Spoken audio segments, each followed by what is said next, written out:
हर हर महादेव। ये कहानी किसी चमत्कार की नहीं है।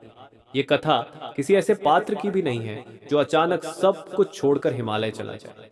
ये कहानी है एक साधारण मनुष्य की, जिसके जीवन में बाहर से देखने पर कुछ भी असाधारण नहीं घटता, लेकिन भीतर एक ऐसी यात्रा शुरू होती है जिसे शब्दों में बांधना आसान नहीं। ये कहानी है आरव की।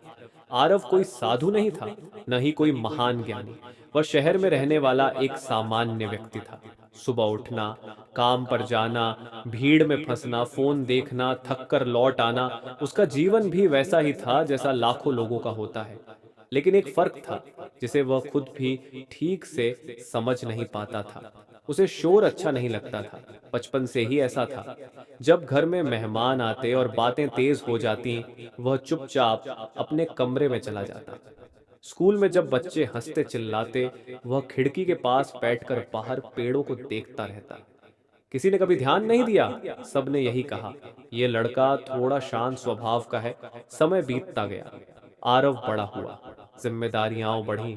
पिता की बीमारी, घर का खर्च, नौकरी का दबाव, सब कुछ उसके कंधों पर आ गया।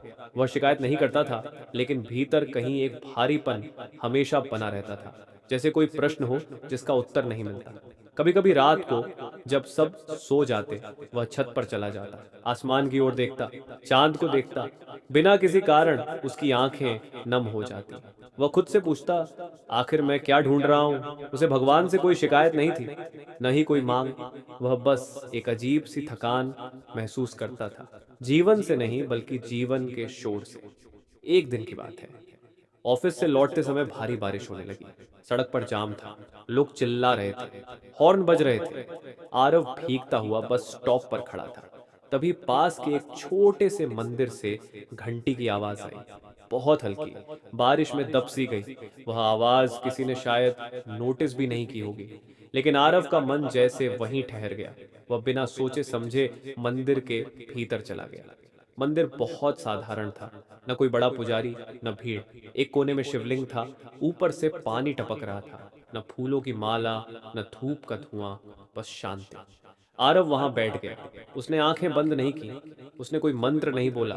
उसने बस देखा, और पहली बार उसे ऐसा लगा जैसे किसी ने उसके भीतर की दौड़ को रोक दिया हो। उस दिन वह देर तक वहीं बैठा रहा। जब वह घर लौटा तो कुछ बदला बदला सा था। कोई बड़ी घटना नहीं हुई थी, कोई दर्शन नहीं हुए थे, लेकिन भीतर एक हल्की सी ठंडक थी, जैसे गर्म दिन में अचानक ठंडी हवा चल जाए। अगले दिन से कुछ अजीब बातें होने लगी। आरव पहले छोटी छोटी बातों पर परेशान हो जाता था। अब वही बातें उसे छूती ही नहीं थीं। ऑफिस में बॉस ने डांटा, वह चुप रहा। पहले वह पूरी रात बेचैन रहता, अब उसने बस गहरी सांस ली और काम में लग गया। उसे खुद पर आश्चर्य होने लगा। मैं बदल रहा हूं क्या? वह सोचता। लेकिन बदलाव बाहर से नहीं, भीतर से था। वह रोज उसी मंदिर के पास से गुजरता, कभी रुकता, कभी नहीं, लेकिन हर बार शिवलिंग की ओर देखकर बस मन में कहता, जो सही हो वही हो। धीरे धीरे उसकी नींद बदलने लगी। सपने कम हो गए। मन भारी नहीं रहता। सुबह उठते ही एक अजीब सी स्थिरता रहती। एक दिन उसकी माँ ने उससे कहा, आजकल तू बहुत शांत लग रहा है। आरव ने मुस्कुरा कर कहा, पता नहीं माँ, बस मन थकता नहीं अब। वह खुद भी नहीं जानता था कि यह क्या है। वह इसे भक्ति नहीं कहता था, न साधना, न ध्यान, ये कुछ और था। एक दिन ऑफिस में एक सहकर्मी ने उसे धोखा दिया। उसका श्रेय खुद ले लिया। पहले वाला आरव शायद भीतर ही भीतर जल जाता, लेकिन इस बार कुछ अलग हुआ। उसे दुख हुआ, लेकिन गुस्सा नहीं आया। वह शाम को चुपचाप घर लौटा, छत पर गया। आसमान में बादल थे, चांद दिखाई नहीं दे रहा था। फिर भी उसे लगा जैसे कोई कह रहा हो, सब ठीक है। वह रोया नहीं, उसने बस आंखें बंद की।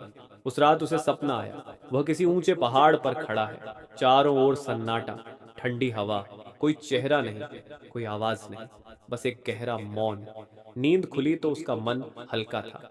यहीं से आरव की यात्रा शुरू हुई। उसे समझ आने लगा कि शिव शोर में नहीं आते, वे भीतर उतरते हैं, बिना बताए, बिना दिखे। आरव का जीवन कैसे धीरे धीरे भीतर की ओर मुड़ता है, कैसे रिश्ते बदलते हैं, कैसे टूटन भी करुणा बन जाती है, और कैसे वह समझता है कि शिव साथ होने का अर्थ क्या है। हर हर महादेव। गुणवत्ता बनी रहे, भाव गहराते जाए, कहानी बोझिल नहीं, अनुभव जैसी लगे योजना। अगर आप चाहें, जागरण की शुरुआत लिख दिया गया है। भीतर का परिवर्तन, रिश्तों का बदलना, टूटन, करुणा और समर्पण, मौन, वैराग्य और शिव, तत्वपूर्ण स्वीकार और शिव के साथ चलना। या अगर आप चाहें कि कहानी और ज्यादा भावुक हो, या वीडियो वॉइस ओवर के हिसाब से हो, या किसी स्त्री स्लैश साधक स्लैश युवक के दृष्टिकोण से बदली जाए, तो वो भी बता दीजिए। मैं इसे साधारण कहानी नहीं, अनुभव बनने वाली कथा बनाऊंगा। हर हर महादेव, हर हर महादेव। ये कहानी किसी चमत्कार की नहीं है। ये कथा किसी ऐसे पात्र की भी नहीं है जो अचानक सब कुछ छोड़कर हिमालय चला जाए। ये कहानी है एक साधारण मनुष्य की, जिसके जीवन में बाहर से देखने पर कुछ भी असाधारण नहीं घटता, लेकिन भीतर एक ऐसी यात्रा शुरू होती है जिसे शब्दों में बांधना आसान नहीं। ये कहानी है आरव की। आरव कोई साधु नहीं था, न ही कोई महान ज्ञानी। वह शहर में रहने वाला एक सामान्य व्यक्ति था। सुबह उठना, काम पर जाना, भीड़ में फंसना, फोन देखना, थककर लौट आना, उसका जीवन भी वैसा ही था जैसा लाखों लोगों का होता है। लेकिन एक फर्क था जिसे वह खुद भी ठीक से समझ नहीं पाता था। उसे शोर अच्छा नहीं लगता था। बचपन से ही ऐसा था। जब घर में मेहमान आते और बातें तेज हो जाती, वह चुपचाप अपने कमरे में चला जाता। स्कूल में जब बच्चे हंसते चिल्लाते, वह खिड़की के पास बैठकर बाहर पेड़ों को देखता रहता। किसी ने कभी ध्यान नहीं दिया। सबने यही कहा, यह लड़का थोड़ा शांत स्वभाव का है। समय बीतता गया। आरव बड़ा हुआ, जिम्मेदारियां बढ़ी, पिता की बीमारी, घर का खर्च, नौकरी का दबाव, सब कुछ उसके कंधों पर आ गया। वह शिकायत नहीं करता था, लेकिन भीतर कहीं एक भारीपन हमेशा बना रहता था, जैसे कोई प्रश्न हो जिसका उत्तर नहीं मिलता। कभी कभी रात को जब सब सो जाते, वह छत पर चला जाता, आसमान की ओर देखता, चांद को देखता। बिना किसी कारण उसकी आंखें नम हो जाती। वह खुद से पूछता, आखिर मैं क्या ढूंढ रहा हूं? उसे भगवान से कोई शिकायत नहीं थी, न ही कोई मांग। वह बस एक अजीब सी थकान महसूस करता था, जीवन से नहीं बल्कि जीवन के शोर से। एक दिन की बात है, ऑफिस से लौटते समय भारी बारिश होने लगी। सड़क पर जाम था, लोग चिल्ला रहे थे, हॉर्न बज रहे थे। आरव भीगता हुआ बस स्टॉप पर खड़ा था।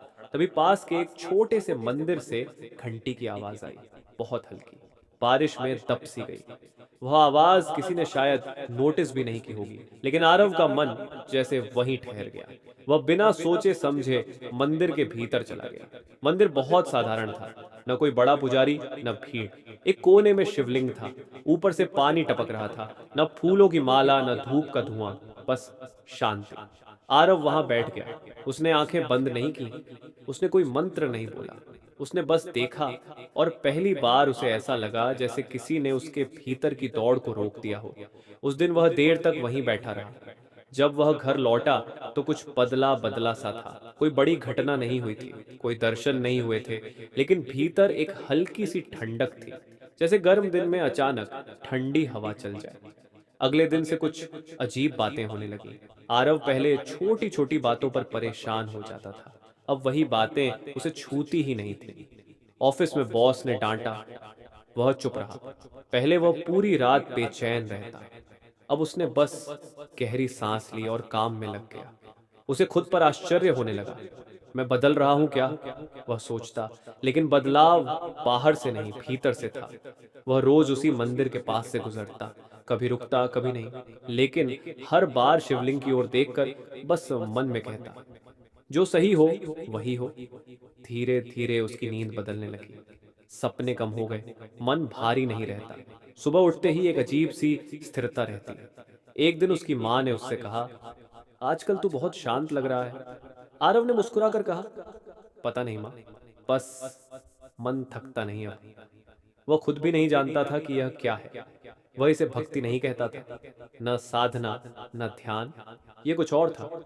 एक दिन ऑफिस में एक सहकर्मी ने उसे धोखा दिया। उसका श्रेय खुद ले लिया। पहले वाला आरव शायद भीतर ही भीतर जल जाता, लेकिन इस बार कुछ अलग हुआ। उसे दुख हुआ, लेकिन गुस्सा नहीं आया। वह शाम को चुपचाप घर लौटा, छत पर गया। आसमान में बादल थे, चांद दिखाई नहीं दे रहा था, फिर भी उसे लगा जैसे कोई कह रहा हो, सब ठीक है। वह रोया नहीं, उसने बस आंखें बंद की। उस रात उसे सपना आया। वह किसी ऊंचे पहाड़ पर खड़ा है। चारों ओर सन्नाटा, ठंडी हवा, कोई चेहरा नहीं, कोई आवाज नहीं, बस एक गहरा मौन। नींद खुली तो उसका मन हल्का था। यहीं से आरव की यात्रा शुरू हुई। उसे समझ आने लगा कि शिव शोर में नहीं आते, वे भीतर उतरते हैं, बिना बताए, बिना दिखे। भीतर का मोड़ आरव को यह समझ में आने में समय लगा कि उसके जीवन में जो बदल रहा है वह किसी बाहरी अनुशासन की वजह से नहीं है। उसने पूजा बढ़ा नहीं दी थी, उसने मंत्रों की गिनती शुरू नहीं की थी, उसने संसार छोड़ा नहीं था। फिर भी भीतर कुछ ऐसा घट रहा था जिसे वह रोक भी नहीं सकता था और समझा भी नहीं सकता था। अब वह लोगों की बातें पहले की तरह नहीं पकड़ता था। कोई कुछ कह दे, कोई कुछ सोच ले, उससे फर्क पड़ना कम हो गया था। पहले वह हर शब्द को भीतर ले लेता था, उसे घुमाता रहता था, उसे पीड़ा पैदा करता था। अब शब्द आते थे और जैसे बिना निशान छोड़े निकल जाते थे। उसे यह बदलाव डराने भी लगा। एक शाम वह अपने पुराने मित्र विवेक से मिला। विवेक हमेशा तेज बोलता था, बड़ी योजनाएं बनाता था, भविष्य की चिंता में डूबा रहता था। कॉफी पीते हुए विवेक ने कहा, यार तू आजकल बहुत अजीब हो गया है। ना गुस्सा करता है, ना उत्साह दिखाता है। सब ठीक तो है ना? आरव मुस्कुरा दिया। ठीक का मतलब क्या होता है? उसने हल्के स्वर में पूछा। विवेक चौंका। मतलब जैसे होना चाहिए वैसा? आरव कुछ पल चुप रहा, फिर बोला, शायद मैं पहली बार वैसा हो रहा हूं जैसा मैं हूं। विवेक हंस पड़ा। ये सब फिलॉसफी छोड़, जिंदगी प्रैक्टिकल होती है। आरव ने कोई उत्तर नहीं दिया। उसे बहस करने की इच्छा ही नहीं हुई। यही उसे सबसे ज्यादा अजीब लगा। पहले वो अपनी बात साबित करना चाहता था, अब नहीं। घर में भी बदलाव दिखने लगे। माँ की तबीयत फिर बिगड़ी। पहले आरव घबरा जाता, डॉक्टरों के चक्कर, डर, चिंता सब एक साथ टूट पड़ते। इस बार भी उसने वही सब किया जो करना चाहिए था, लेकिन भीतर डर नहीं था। चिंता थी पर घबराहट नहीं। माँ ने एक दिन उसका हाथ पकड़कर कहा, तू बहुत मजबूत हो गया है बेटा। आरव की आंखें भर आईं। उसे समझ आया, ये मजबूती नहीं है, ये भरोसा है। रातों में वह अब छत पर कम जाता था। उसे बाहर आसमान देखने की जरूरत नहीं पड़ती थी। भीतर कुछ ऐसा स्थिर हो गया था कि बाहर देखने की तड़प ही खत्म हो गई थी। कभी कभी वह बिना किसी कारण देर तक चुप बैठा रहता। मोबाइल हाथ में होता, लेकिन स्क्रीन देखता नहीं था। मन खाली नहीं होता था, बल्कि भरा हुआ होता था, एक अजीब सी शांति से। हर हर महादेव।